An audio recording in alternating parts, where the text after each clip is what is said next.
Salutations et bienvenue dans la psychiatrie du XXIe siècle. Vous assistez maintenant à un cours en ligne. Je suis le docteur Eric Malbos, médecin psychiatre, chercheur et designer 3D. Je travaille en tant que médecin praticien dans le service de psychiatrie adulte du professeur Lançon, CHU Conception APHM sur la planète Marseille bien sûr. Je suis spécialisé dans le domaine de la réalité virtuelle et c'est justement ce dont nous allons parler aujourd'hui, puisque nous allons parler de la thérapie par exposition à la réalité virtuelle et son application en psychiatrie, en psychologie et en psychothérapie. En plus aujourd'hui nous avons un invité spécial. Oui, le voilà, c'est Binaire. Alors Binaire, comment vas-tu? Oui. Bon, et qu'est-ce que tu vas nous raconter aujourd'hui? Oui. Bien, et c'est tout ce que tu as à dire? Non. Ah, je vois. 2 types de réponses, 2 types d'informations. C'est bien un binaire. Oui. Bien, en tous les cas en sa compagnie, nous allons commencer ce cours en ligne. Sans plus attendre, et Binaire est d'accord? Oui.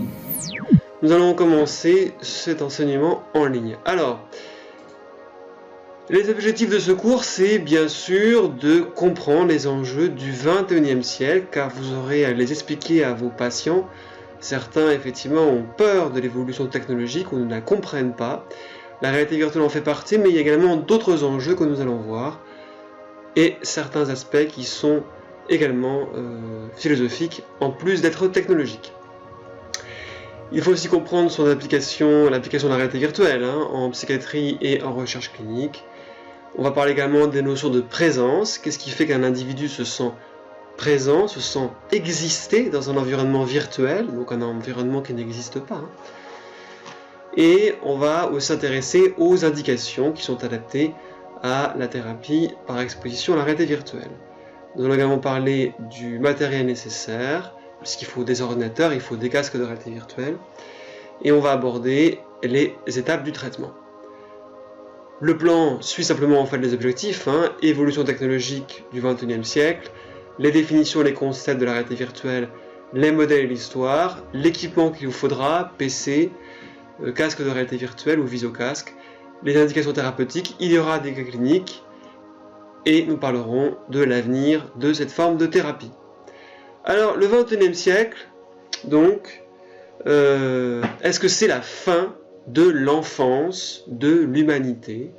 C'est une vraie question, et Carl Sagan, donc l'astrophysicien, avait précisé effectivement que nous en étions à un stade de l'adolescence, et je suis d'accord avec son opinion. Effectivement, nous arrivons vraiment à la fin de l'enfance de l'humanité pour arriver à un stade différent, un stade où la technologie nous permettra de réaliser des situations, de concrétiser des situations, de concrétiser des rêves qui étaient jusqu'à présent purement théoriques ou que l'on pouvait retrouver dans certains romans. Alors, un des enjeux majeurs du XXIe siècle, c'est bien sûr l'énergie. La demande en énergie augmente dans les différents pays du monde, et il va falloir donc pouvoir fournir à tout à chacun, donc à vous et à vos descendants, et à la société, de l'énergie. Bien sûr, l'éolien et les panneaux solaires représentent une source d'énergie complémentaire, mais pour avoir une source d'énergie constante et massive, puisque la demande est en augmentation et elle le sera encore plus avec les voitures électriques qui vont demander encore plus d'énergie électrique, il va y avoir les réacteurs à fusion nucléaire. Alors j'ai bien dit fusion, je n'ai pas dit fission. Pour la fusion nucléaire, donc, vous savez peut-être déjà qu'en France, à Cadarache, il y a donc ITER. ITER est un projet qui est en construction, donc c'est une centrale qui est en cours de construction sur le site de Cadarache. Elle est en cours de construction à l'heure d'aujourd'hui qui est 2019, mais peut-être quand vous verrez cet enseignement, elle sera terminée. Il s'agit de construire la première centrale à fusion nucléaire au monde. Voilà. Normalement, c'est comme des projets comme les grands projets de recherche, c'est un projet majeur pour l'humanité puisqu'il s'agit de produire de l'énergie mais sans pour autant polluer et produire de l'énergie en grande quantité avec le minimum de carburant, qui est ici en général le tritium et le deutérium, donc qui permettent par fusion de produire une grande quantité d'énergie. Normalement, le premier réacteur commercial devrait être livré pour 2050, donc vous voyez, c'est vraiment un projet à long terme. Voilà. Par contre, d'autres compagnies, alors je vous rappelle que le projet ITER c'est quand même 35 pays et c'est plus de 15 milliards d'euros, donc c'est un projet majeur qui implique la Chine, la Russie, le Japon, l'Italie, la France, etc. Voilà. Par contre, nous avons d'autres compagnies qui sont privées, là c'est pas des projets multinationaux comme on l'a vu, mais des projets de compagnies privées comme ici, on voit la machine en photographie, donc la Z-machine des laboratoires Sandia qui ont été rachetés par l'avionneur Lockheed Martin, qui utilise une technique différente pour produire les réactions de fusion. Voilà, donc eux par contre tapent sur 2025 pour produire le premier réacteur à fusion. Nous verrons ce qui va se passer, mais en tous les cas, cela permettrait de produire de l'énergie en grande quantité, avec un minimum de carburant, qui serait donc le tritium et le deutérium, et d'avoir bien sûr un niveau minimum de rejet d'éléments radioactifs ou de CO2. La singularité technologique, on en parle de plus en plus, ça veut dire quoi? Ça concerne l'intelligence artificielle, et cela veut dire que cela signifie, la singularité technologique, que c'est le moment où une intelligence artificielle, donc sur ordinateur, atteindra le stade de la conscience. Oui, la sensation,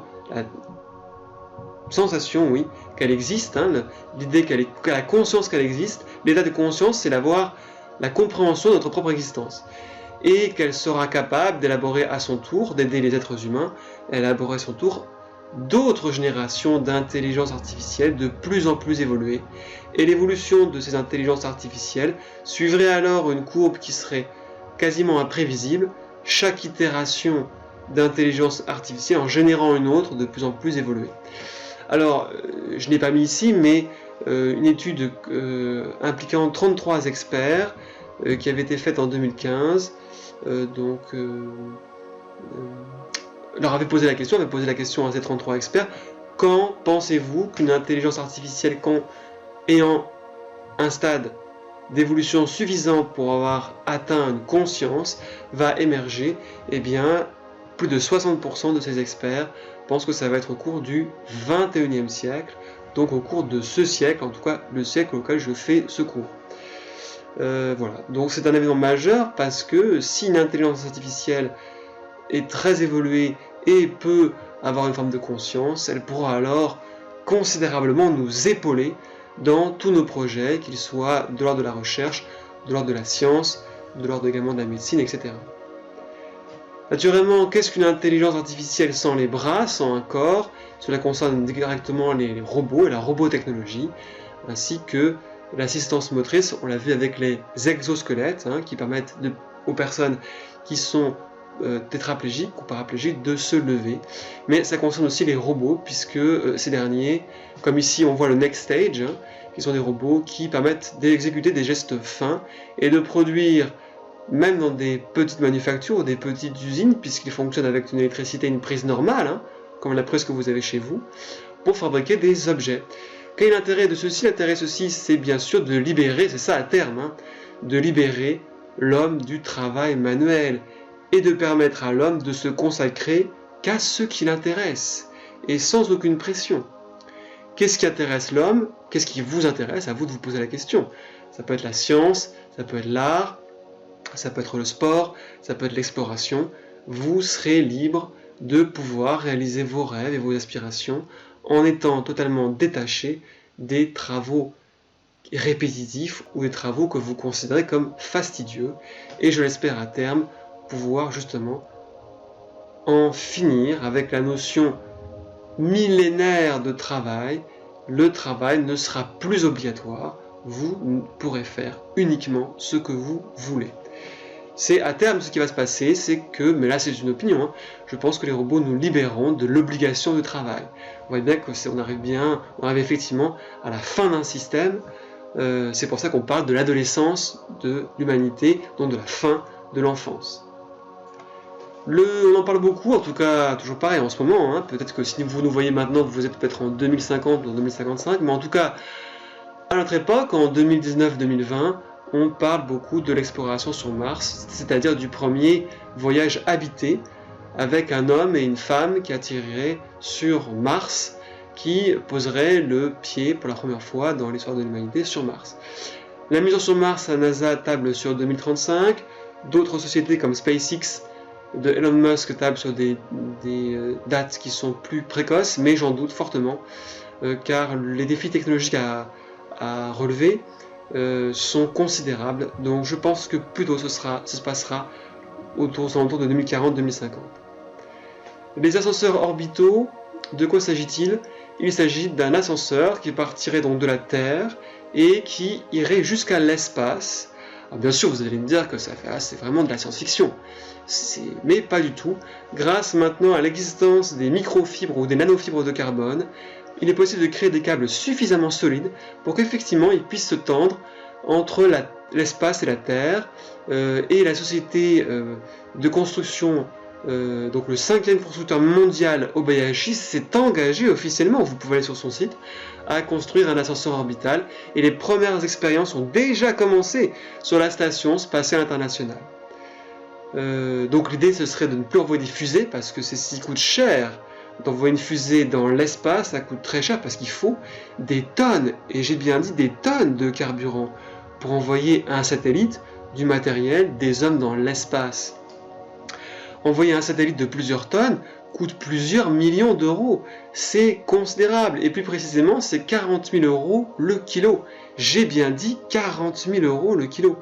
Donc vous imaginez que le coût d'envoyer du matériel ou des hommes dans l'espace, avec par contre un ascenseur orbital, cela coûterait beaucoup moins cher, probablement 1000 à 2000 fois moins cher, et cela permettrait d'aider, de donner une forte impulsion à l'exploration dans l'espace, puisque le détachement de la Terre serait considérablement facilité.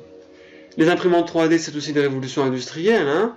Donc on la considère parfois comme étant la 3e révolution industrielle, puisqu'elle permet à tout le monde, à vous, à moi, hein, si vous avez une imprimante 3D, de pouvoir imprimer, donc de pouvoir fabriquer en fait un objet chez vous, hein. Vous cassez votre bol, et bien vous n'allez pas en racheter un, vous allez en fabriquer un. Vous avez une pièce de votre voiture qui est cassée, et bien vous l'imprimez, etc. Donc là, des progrès considérables sont en cours, puisqu'il s'agit de pouvoir utiliser n'importe quel type de matériaux, acier, métal, céramique, etc. et différentes couleurs, mais à terme l'idée sera de pouvoir construire sur place n'importe quelle pièce, ce qui veut dire que ça mettra fin à la délocalisation, qui est quand même source de pollution, puisqu'il faut transporter tous les objets que vous achetez depuis la Chine ou d'autres pays, et de pouvoir le fabriquer sur place, et en plus on économise des ressources, puisque contrairement à l'usinage ou au moulage, il n'y a pas de perte, hein. La matière qui est utilisée uniquement pour l'objet à fabriquer, donc c'est très écologique. Grâce au progrès de la médecine régénérative, de la cryogénisation, notamment, vous savez, pour la greffe d'organes, il s'agit de cryogéniser des organes pour faire des greffes ultérieures, et bien ces technologies sont également utilisées pour conserver des corps entiers qui pourront être ranimés d'ici 100, 200 ou 300 ans, quand la médecine aura fait des progrès significatifs pour vous permettre, si vous faites ce choix, hein, de pouvoir vivre de manière infinie, c'est-à-dire d'être quasiment, je dis bien quasiment immortel, puisque la médecine régénérative ainsi que le génie génétique aboutira à ce phénomène. On le comprend bien, hein, c'est plus seulement l'augmentation de l'espérance de vie, ce sera tout simplement l'arrêt du processus de vieillissement. Et bien sûr, nous serons tous quasiment immortels. Ça veut dire qu'évidemment, si on a un accident ou des maladies, on mourra, mais il n'y aura plus de phénomène de vieillissement. Grâce au génie génétique, grâce à la médecine régénérative, grâce aux cellules souches. Mais ça, c'est pas avant 100 ou 200 ans. En attendant, que faire si vous voulez être immortel? Eh bien, il vous suffit de vous faire cryogéniser, et comme ça, vous pourrez vous réveiller dans 300, enfin, on pourra vous réanimer dans 300, 400 ou 500 ans, quand la médecine aura fait suffisamment de progrès pour vous rendre immortel. Mais bien sûr, est-ce que là encore, on pourrait penser que c'est de la science-fiction, mais pas du tout. Vous avez 3 sociétés actuellement qui proposent ces services: Alcor, dont on voit les cuves ici en photographie, Cryorus et Cryonics Institute. Je vous rappelle que la première mineure britannique à l'âge de 14 ans a été cryogénisée. Oui, une mineure à 14 ans, cryogénisée car elle souffrait d'un cancer incurable et trouvait injuste de mourir si tôt. Elle a donc décidé de se faire cryogéniser pour être réanimée dans 200, 300 ou 400 ans, qui sait, lorsque la médecine aura fait suffisamment de progrès pour la réanimer, traiter son cancer et lui permettre de vivre pleinement sa vie. Vous pourrez regarder sur internet donc l'histoire de cette mineure de 14 ans qui a été, donc britannique, hein, qui a été cryogénisée en 2016. Alors, ce qui fait que certains professeurs, comme le professeur Kurzweil, pensent que du fait des progrès de la médecine régénérative et des cellules souches, des génies génétiques, un enfant sur 2 né en 2045 sera quasiment immortel, c'est-à-dire ne vieillira plus. Donc vous pouvez imaginer l'impact que ça va avoir sur notre société et sur notre perception de la vie en général. Voilà pourquoi donc je tenais à parler de ceci, parce que tous ces défis que l'on voit vont se passer réellement au cours de ce siècle, en tout cas le siècle durant lequel je fais ce cours, qui est le 21e siècle, et l'immortalité, l'intelligence artificielle, la fin peut-être du capitalisme, de l'obligation du travail, les robots vont vraiment créer de nouveaux paradigmes que l'humanité n'aura jamais connus auparavant. Hein. La fin de l'obligation du travail, une intelligence qui nous épaule, la fin de la mortalité, c'est quelque chose de totalement inédit. C'est pour ça qu'il s'agit bien de la fin de l'enfance de l'humanité et de l'évolution vers un nouvel âge totalement inédit, avec les défis et les remaniements gigantesques que nous allons pouvoir observer, puisque les personnes du XXIe siècle, donc vous et moi, seront les témoins de ce changement. Et il y a aussi un autre facteur, c'est bien sûr la réalité virtuelle, puisque cette dernière va vous immerger dans des environnements virtuels, des environnements qui n'existent pas, et qui vont vous donner l'illusion que vous existez dans ces environnements de synthèse créés par ordinateur. La définition, donc souvent je fais une citation, c'est celle de Jaron Lanier, qui avait redéfini le terme donc, dans les années 80, et là c'est une citation. Hein. La réalité virtuelle est aussi malléable qu'une œuvre d'art, puisque vous pouvez créer des environnements virtuels comme vous le voulez, pour vos patients par exemple, hein, que ce soit un bar virtuel pour l'addiction au tabac, ou que ce soit un chat virtuel pour la peur des chats, ou alors un avion virtuel, ou même des hallucinations virtuelles pour la schizophrène. Et aussi inexhaustible, hein, c'est infini, vous créez ce que vous voulez, c'est inoffensif. Pourquoi c'est inoffensif? Parce que vos patients peuvent enlever les casques à n'importe quel moment, ça s'arrête. Que la matière des rêves. Le terme a été créé la première fois dans le monde par le metteur en scène français du XXe siècle, Antonin Artaud, hein, qui est un grand metteur en scène de théâtre, et qui voulait créer un théâtre qui impliquait plus le spectateur, parce que vous le comprenez, le problème dans le théâtre, c'est qu'on est passif, on n'est pas impliqué dans la pièce ou dans l'histoire. Donc il voulait vraiment faire redécouvrir le théâtre dans toute sa liberté en trouvant des solutions pour impliquer les spectateurs. Ce terme a été repris par Jaron Lanier, on voit sa photographie en bas. En tous les cas, la définition actuelle est qu'il s'agit d'un ensemble de technologies, votre ordinateur PC, donc j'ai bien dit PC, vos visiocasques, vos gants de données, vos contrôleurs, qui vont permettre aux individus, donc vos patients ou vous, d'interagir en temps réel, vous agissez maintenant, et de manière intuitive, avec un environnement 3D, et ceci à l'aide de vos sens naturels et de vos compétences. C'est donc, alors cette définition n'est pas de Riva, vous ne tenez pas compte de ce que j'écris par rapport à Riva, c'est pas Riva qui l'a dit. Voilà. En tous les cas, donc c'est un nouveau paradigme d'interaction qui privilégie entre l'humain et l'ordinateur. Souvent on me demande, mais alors, quelle est la définition, quelle est la différence entre réalité virtuelle, réalité augmentée, exactement. La réalité, vous la connaissez, c'est la réalité objective, la réalité telle que là où vous êtes, sans prothèse, sans casque, celle qui est autour de vous. La réalité augmentée, c'est que vous allez mettre une visière comme les HoloLens par exemple, une visière transparente, donc vous voyez la réalité à travers la visière transparente, mais cette visière va incruster en plus des informations qui vont être utiles pour l'environnement, comme on le voit ici. Vous voyez un arbre réel, mais le casque de réalité augmentée va ajouter des informations sur l'arbre que vous voyez.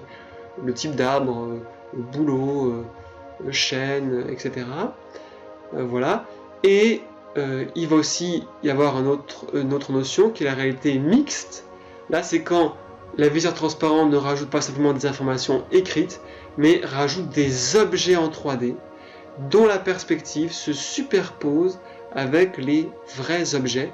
Là, vous connaissez peut-être le jeu Pokémon Go. C'est comme Pokémon Go, les Pokémon se superposent parfaitement donc aux objets réels dans la perspective. Enfin, la réalité virtuelle, là c'est totalement différent. La réalité virtuelle, il n'y a pas de visière transparente. Là, le casque est opaque, vous ne voyez pas au travers.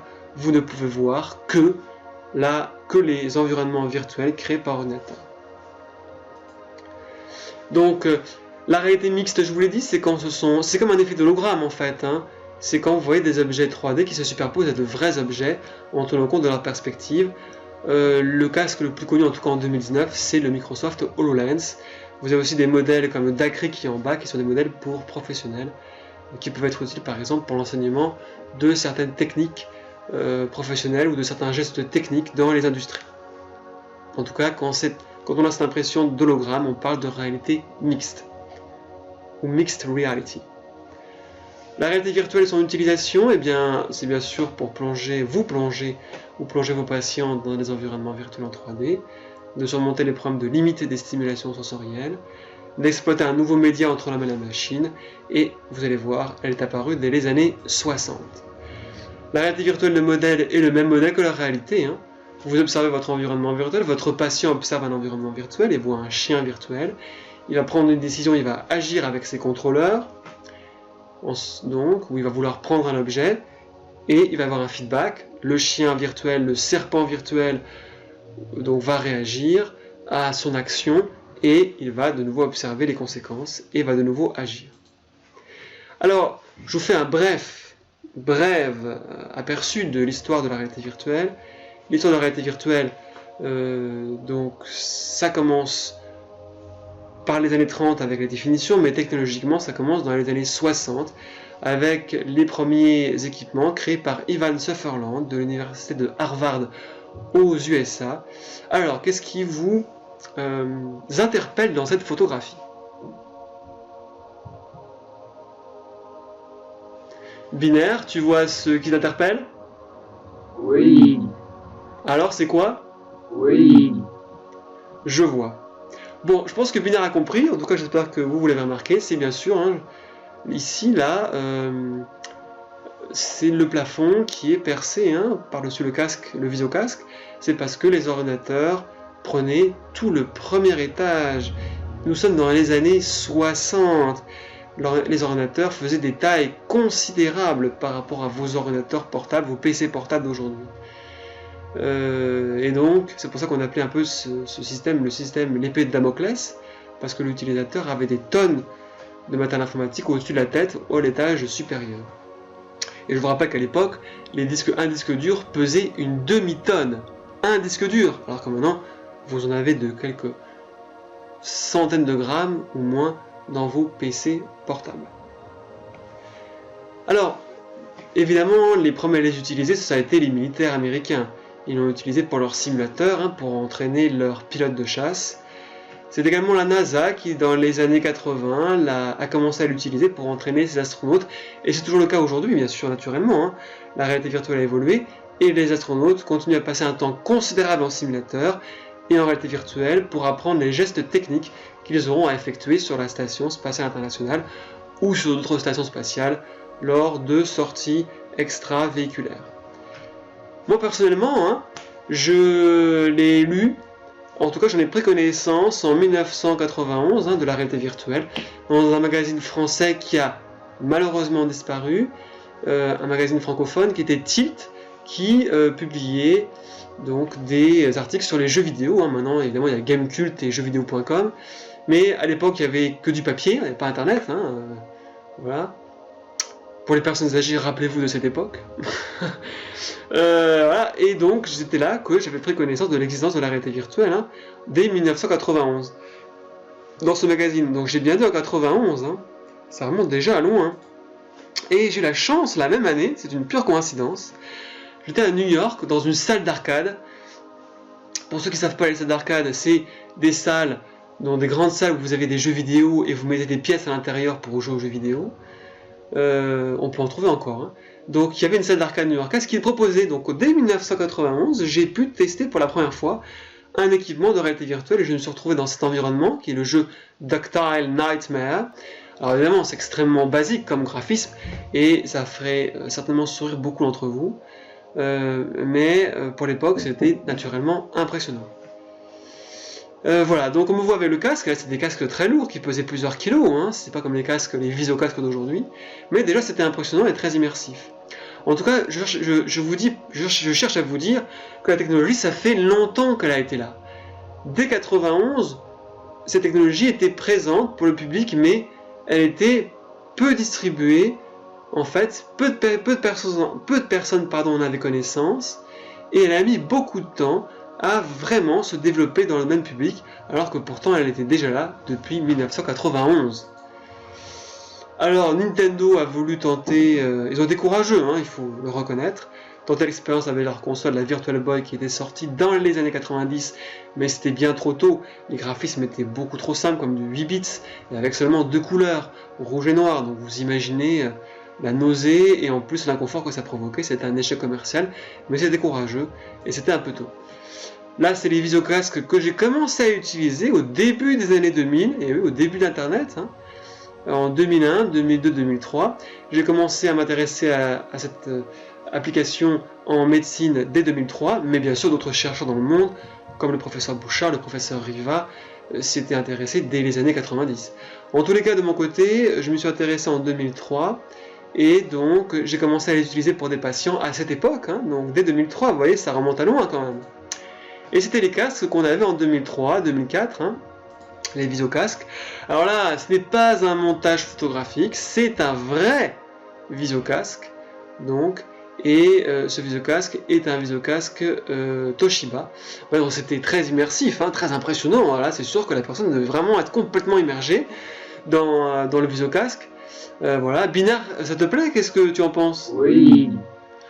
Je savais que ça te plairait, mais par contre, évidemment, c'est très lourd à porter et c'est très claustrophobique quand même.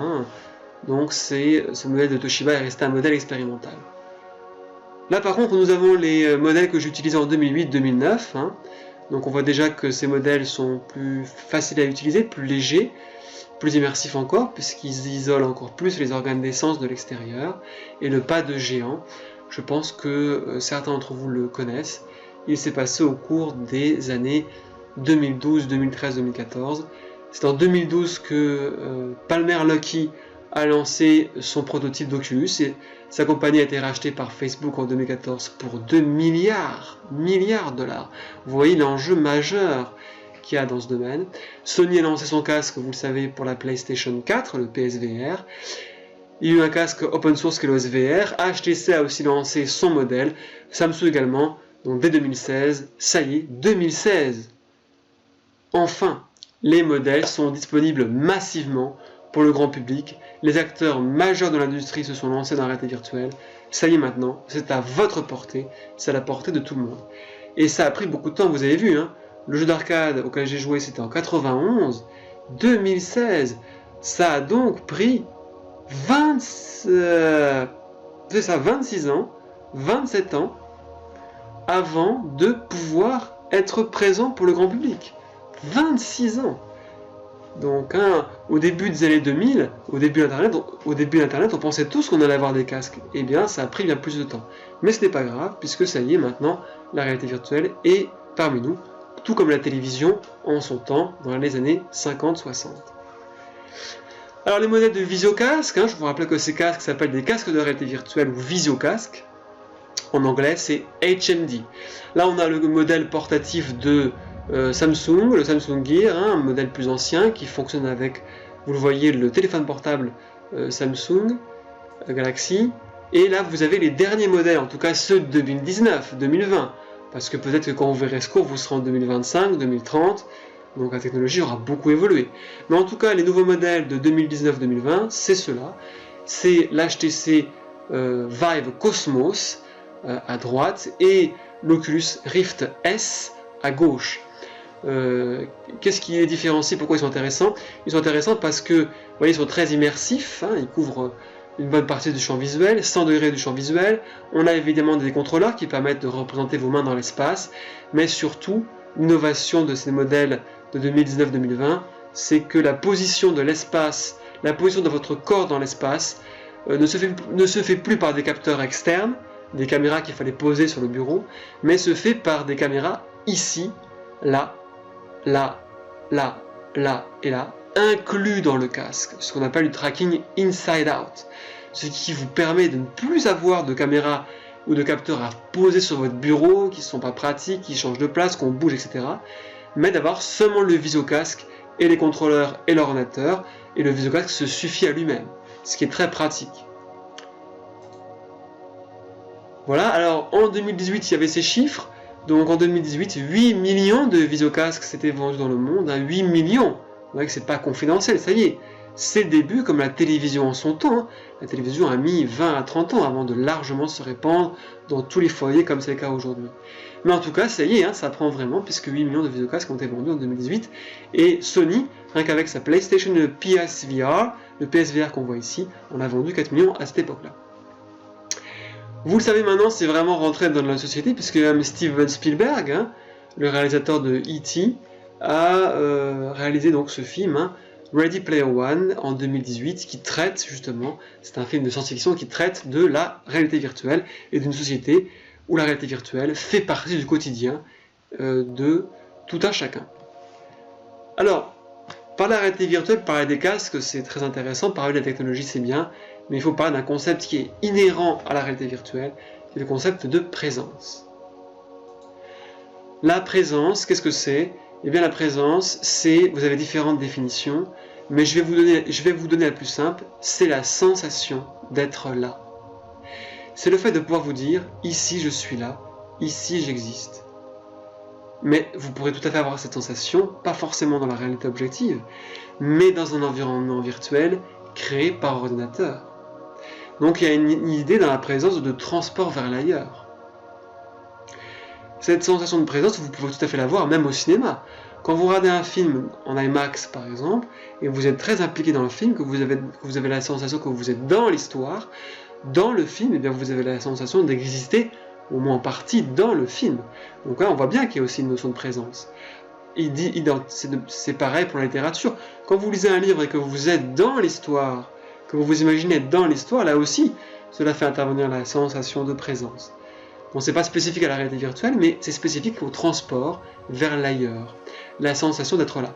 Donc, voilà, c'est la définition principale selon Iter, dès 1992. Mais vous avez d'autres définitions, comme le réalisme, la sensation que les environnements virtuels sont perçus comme étant réalistes. Et l'immersion, lorsque les sens sont impliqués.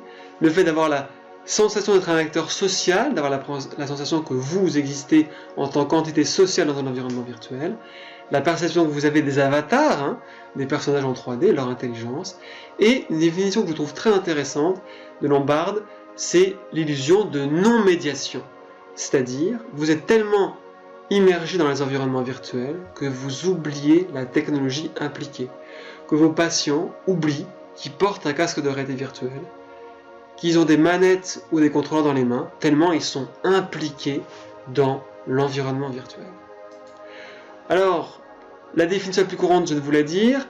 En tous les cas, Bioka la définit comme un état basique de conscience, cette sensation d'exister est toujours plus ou moins là, donc c'est un état basique. Mais ça peut se passer, comme on l'a dit, dans un lieu réel, mais aussi un lieu irréel. Donc, on peut considérer, et c'est ça qui est intéressant, c'est que la réalité virtuelle, tout comme la réalité, vous la percevez par les mêmes processus perceptifs, hein, par vos yeux, par vos oreilles, par vos mains, par votre corps, et ça passe par les mêmes structures cérébrales. Donc ça veut dire que cette perception résulte des mêmes processus perceptifs que la réalité. Et c'est là que c'est intéressant, c'est que ça vous fait prendre conscience, ça vous rappelle que le monde physique, le monde tel qu'il est, et le monde tel que vous le percevez, n'est pas le même domaine. Alors, si vous êtes chercheur, ou si vous faites de la recherche ou des protocoles cliniques, évidemment, c'est très important de mesurer la présence dans un protocole clinique, hein, pour les addictions, la schizophrénie, les troubles du comportement alimentaire, en réalité virtuelle, si vous faites de la recherche, parce qu'il faut pas seulement mesurer comment est le patient, s'il s'est amélioré sur les différents plans psychologiques, avec les différentes échelles psychométriques, mais il faut aussi mesurer est-ce qu'il a été présent, est-ce qu'il a eu la sensation d'exister dans les environnements virtuels. Vous avez de nombreuses échelles qui existent déjà, qui mesurent ceci. Donc vous avez, qui sont donc le Presence Questionnaire qui a été traduit par l'équipe du professeur Bouchard en français. Vous avez l'Immersive Tendencies Questionnaire, le High Group Presence Questionnaire et le Sense of Presence Inventory.